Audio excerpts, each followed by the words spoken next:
Imagine a hidden world, larger than India yet unseen to the naked eye. This is Zealandia, an almost entirely submerged landmass that lurks beneath the southwest Pacific Ocean, covering an expansive area of around 2 million square miles. The land that once belonged to this massive expanse is now reduced to a few islands, including New Zealand and New Caledonia, while the rest remains shrouded beneath the ocean waves.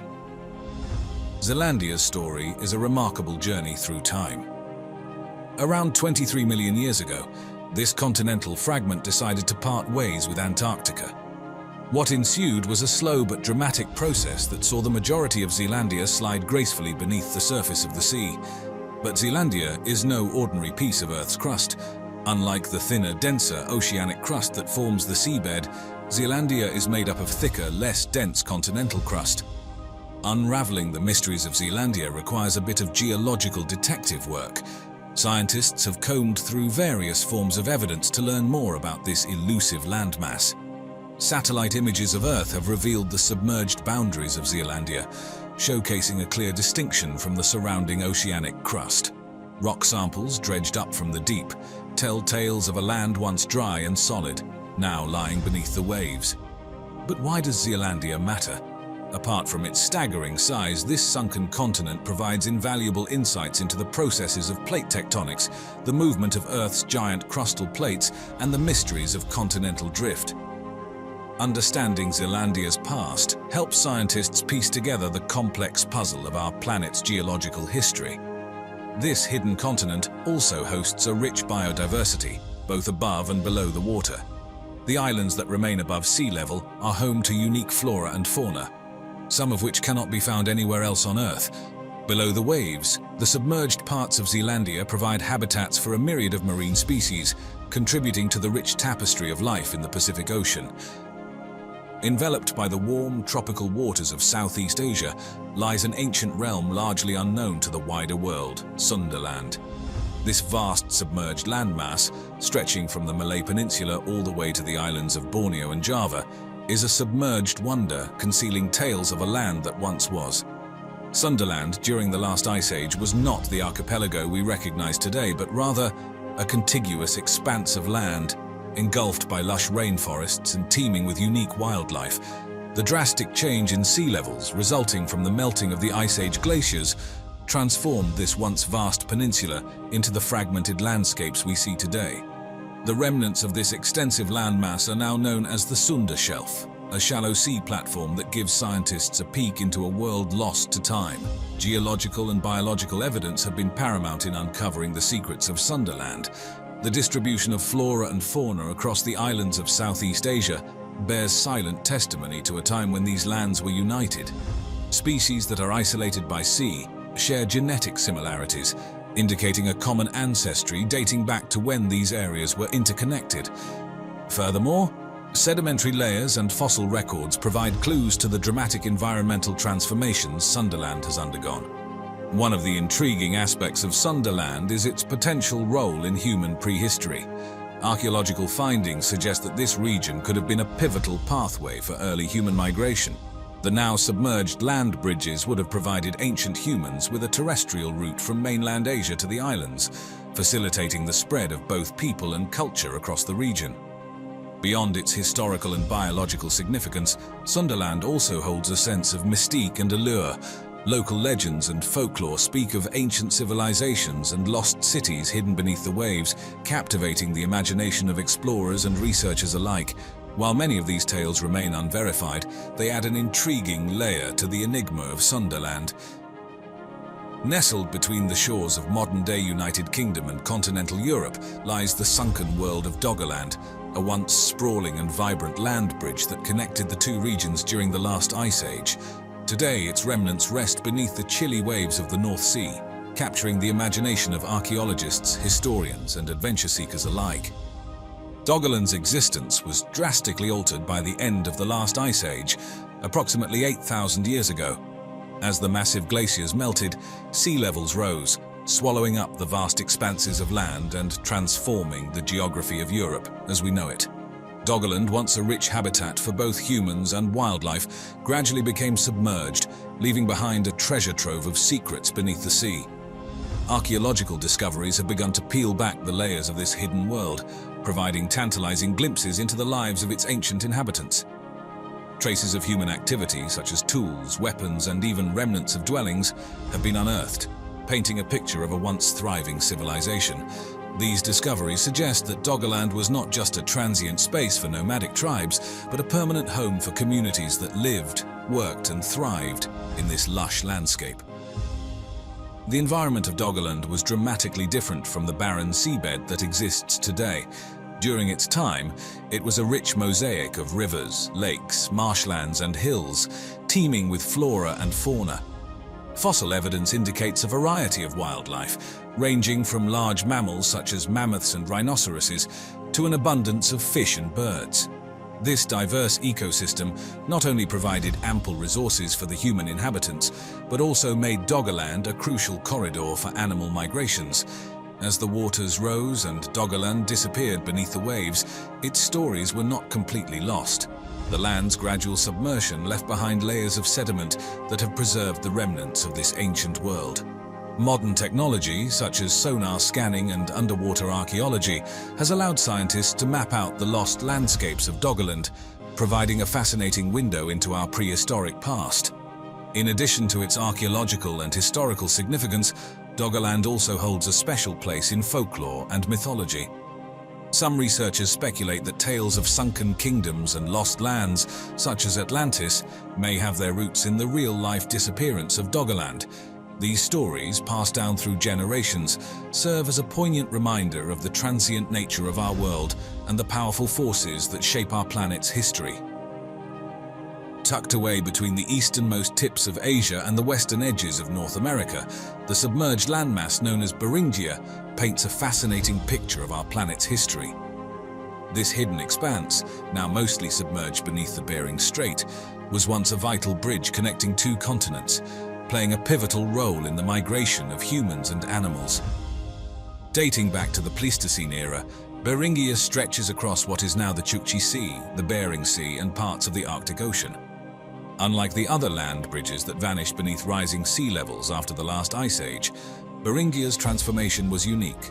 The area experienced fluctuations in sea levels, leading to periods of exposure and submersion, creating a dynamic landscape that shaped the course of evolution and migration in the region. When beringia was exposed, it wasn't just a narrow bridge, but a vast plain, spanning thousands of miles, rich in biodiversity. The environment was characterized by tundra and steppe vegetation, providing a habitat for a variety of Pleistocene megafauna. Woolly mammoths, giant bison, and saber-toothed cats roamed the landscape, while smaller mammals, birds, and plant life created a robust ecosystem. Human inhabitants were not left out of this natural abundance. Archaeological findings have unearthed evidence of ancient civilizations that once called beringia home. These early settlers were part of a migratory wave from Asia to North America, taking advantage of the land bridge to explore new territories. The archaeological artifacts left behind, including tools and remnants of dwellings, offer a glimpse into the lives and ingenuity of these early inhabitants. Beringia's significance extends beyond its role in migration. The unique conditions of the region contributed to the phenomenon known as the Beringian standstill, where a population of humans became genetically isolated for several thousand years. This isolation led to genetic adaptations and diversity that are still present in the indigenous peoples of the Americas today. The allure of beringia is not just confined to its historical and archaeological treasures. The mysteries of this submerged world have also captured the imagination of scientists and storytellers alike. Tales of ancient civilizations and lost worlds abound, with beringia often featured as a backdrop for adventure and exploration. Lying hidden beneath the turquoise waters of the Indian Ocean, Mauritia is a submerged fragment of the ancient world, enveloped in mystery and intrigue.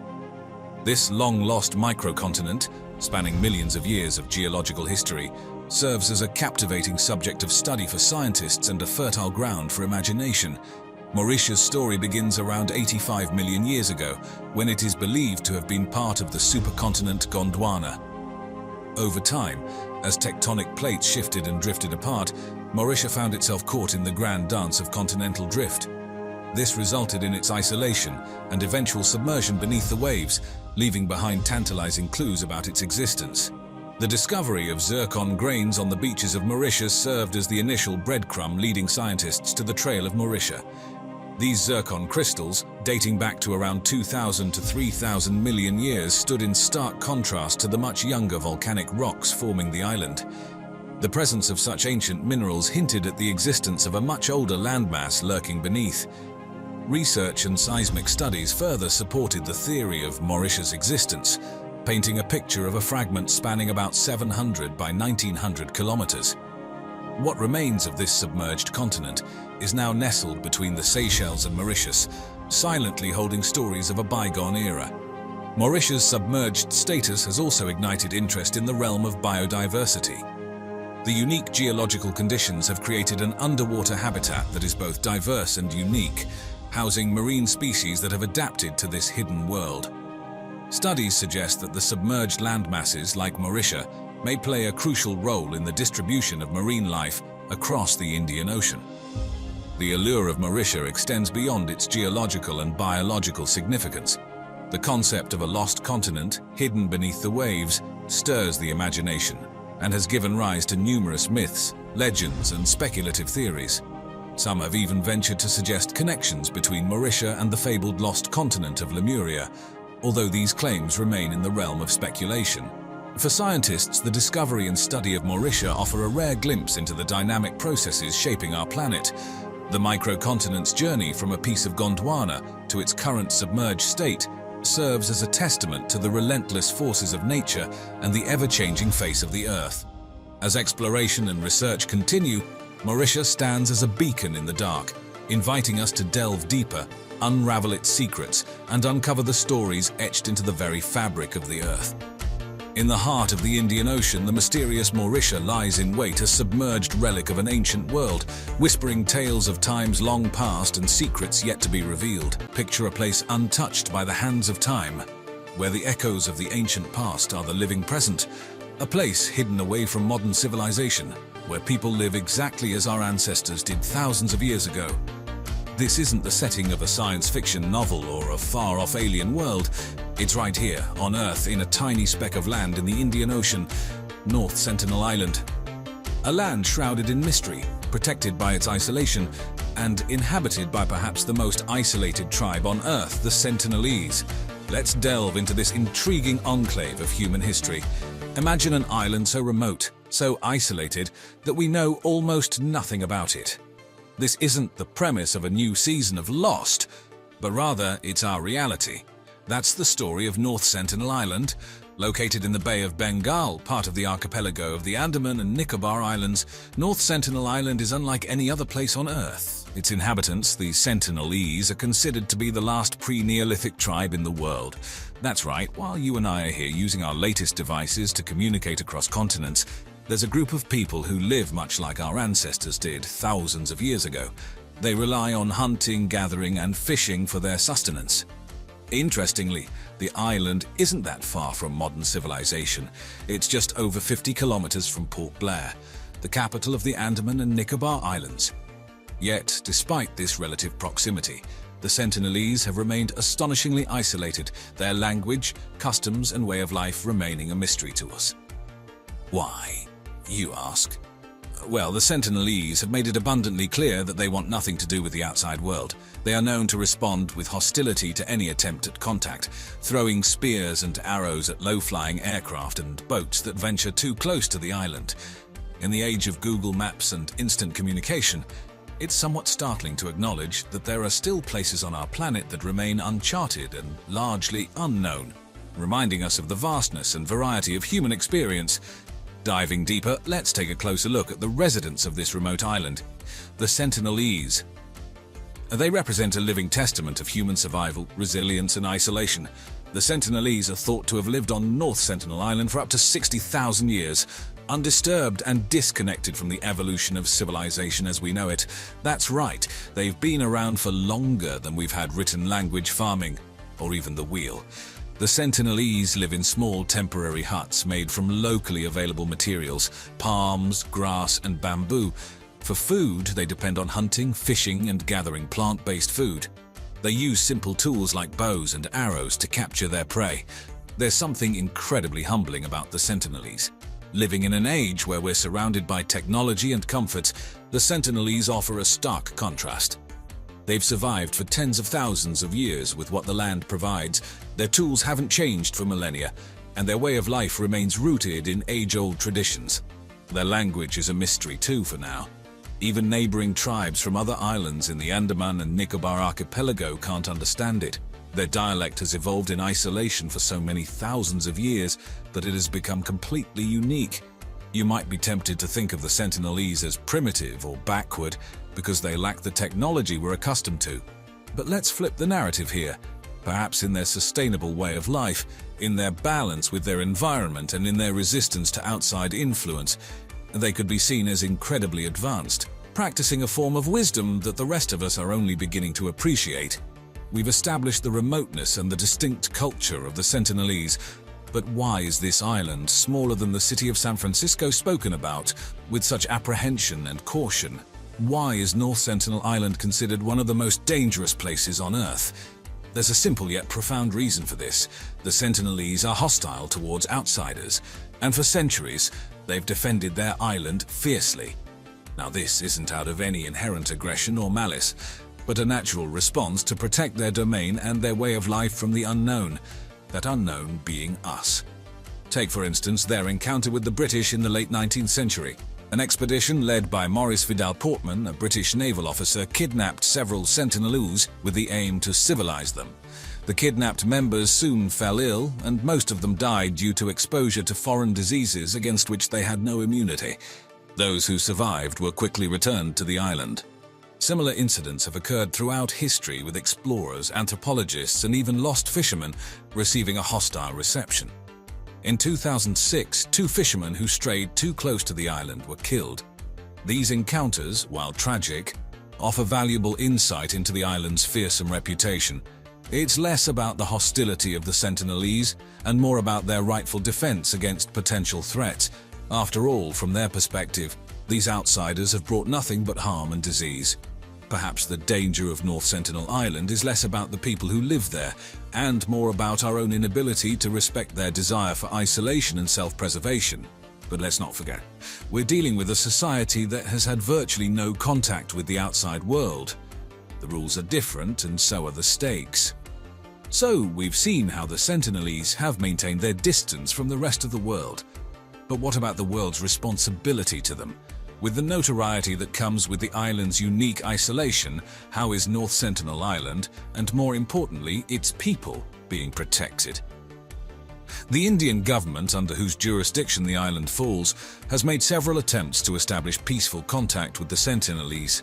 In the 1980s and 1990s, there were contact expeditions where gifts like coconuts, bananas, and iron implements were left on the shores. These attempts were met with mixed reactions, ranging from curiosity to outright hostility.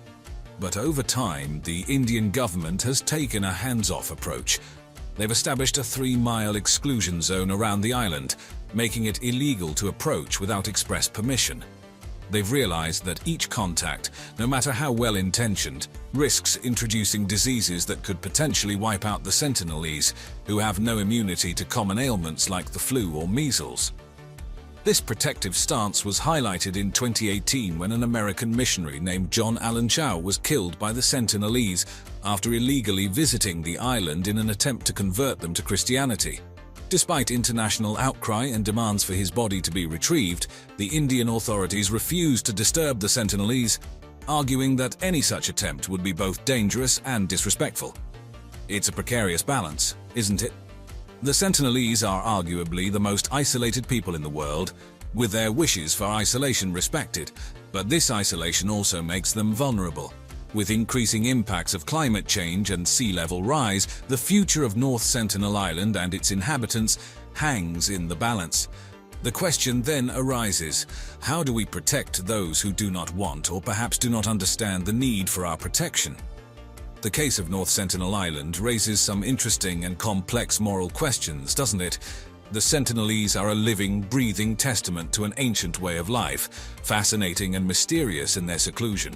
But as we've seen, this seclusion isn't without its perils. How do we approach these perils? Should we leave them alone, as they clearly wish, respecting their autonomy but leaving them vulnerable to natural disasters and climate change? Or do we intervene, risking their health and way of life in the process? There's no easy answer. In fact, these questions touch on wider debates about colonialism and its legacy. The history of the world is filled with instances where contact has resulted in devastation for indigenous peoples. The Sentinelese have so far avoided this fate, but at the cost of complete isolation. These questions also highlight the tension between scientific curiosity and ethical responsibility. As a society, we're naturally curious. We want to know more about the Sentinelese and their way of life. But is it right to satisfy our curiosity at the expense of their wishes? Is there a way to learn without disrupting? Finally, the case of North Sentinel Island forces us to confront the value we place on different ways of life. Our modern, technology-driven society tends to prioritize progress and development. But the Sentinelese are a stark reminder that there are other ways to live, and that these ways too have value. So, perhaps the most important moral question is, are we willing to accept, respect, and protect a way of life that is so different from our own? Now, the Sentinelese aren't the only uncontacted tribe in the world. According to Survival International, there are more than 100 uncontacted tribes across the globe, with the majority in Brazil and Peru. These tribes, much like the Sentinelese, choose to reject contact with the outside world, often due to a history of violent encounters or the devastating impact of diseases brought by outsiders. But being uncontacted in the 21st century comes with its own set of challenges. As we continue to consume resources and land, these tribes face threats to their survival: deforestation, illegal mining, and oil exploration, to name a few. The global community faces a dilemma. Do we respect their choice to remain isolated, potentially allowing their unique cultures to disappear? Or do we intervene, potentially disrupting their way of life? The story of North Sentinel Island and the Sentinelese people raises these questions. They're a stark reminder that, even in our interconnected world, pockets of isolation remain, defying our understanding of what it means to be a global citizen in the 21st century. And there you have it, a journey through time and across the waves to a corner of our planet where time, in a sense, has stood still. The Sentinelese and North Sentinel Island, a mirror to our past and a testament to human adaptability. It's a stark reminder that even in this era of technological advancements and global connectivity, there are parts of the world that remain untamed and untouched. So, while we wonder about life on other planets, it's worth remembering that there are still some mysteries to be solved right here on Earth. And as always, thanks for watching.